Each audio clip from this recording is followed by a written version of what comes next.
نحمد و نصلی علی رسولہ الکریم اما بعد فاعوذ باللہ من الشیطان الرجیم بسم اللہ الرحمن الرحیم۔ دوستو، سب سے پہلے حضور صلی اللہ علیہ وسلم کی بارگاہ بیکس پناہ میں درود پاک کا نذرانہ عقیدت پیش کریں۔ پڑھیے اللہم صلی علی سیدنا مولانا محمد وعلی آل سیدنا مولانا محمد وبارک وسلم۔ دوستو، آج کی ویڈیو میں ہم حضرت ابراہیم علیہ السلام کو آگ میں ڈالنے کا واقعہ سنائیں گے، آپ سماعت فرمائیں۔ اللہ تعالیٰ نے بھٹکے ہوئے انسانوں کی ہدایت کے لیے حضرت ابراہیم علیہ السلام کو پیغمبر بنایا اور آپ پر اپنا کلام نازل کیا۔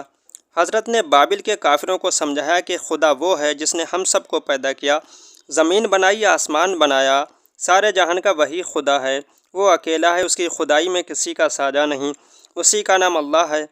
تم لوگ صرف اللہ تعالیٰ کی عبادت کرو، بتوں کو پوجنا چھوڑ دو، یہ بت بے جان پتھر ہیں، یہ ہرگز خدا نہیں۔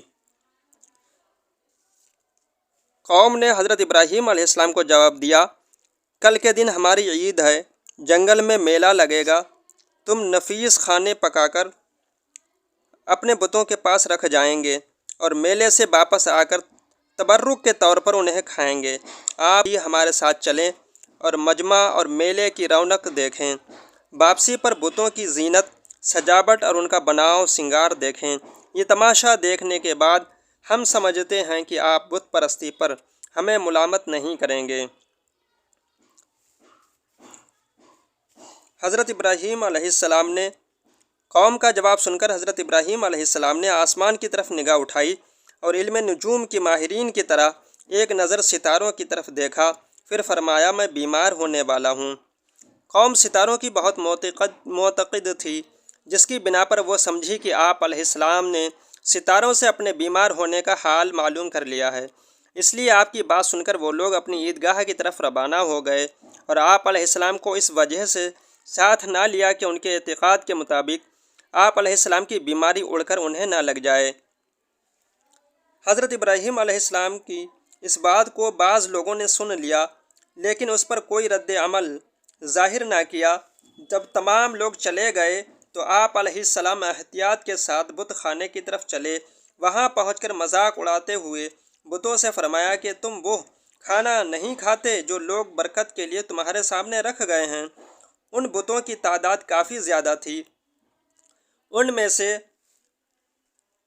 بعض بت پتھر کے، بعض لکڑی کے، بعض سونے کے، بعض چاندی کے، کچھ تانبے کے تو کچھ لوہے کے اور بعض شیشے کے بنے ہوئے تھے۔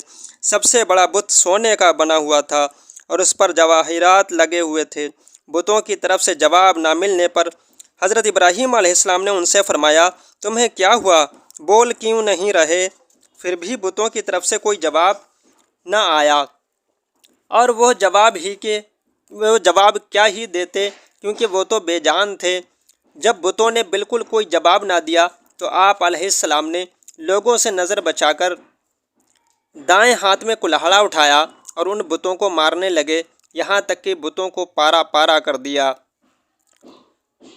آپ علیہ السلام نے چھوٹے بتوں کے ٹکڑے ٹکڑے کر دیے اور بڑے بت کو چھوڑ دیا، پھر کلہاڑا اس کے کندھے پر رکھا تاکہ میلے سے واپسی پر لوگ اس سے پوچھیں کہ چھوٹے بتوں کا یہ حال کیسے ہوا، یہ کیوں ٹوٹے ہیں اور کلہاڑا تیری گردن پر کیسے رکھا ہے؟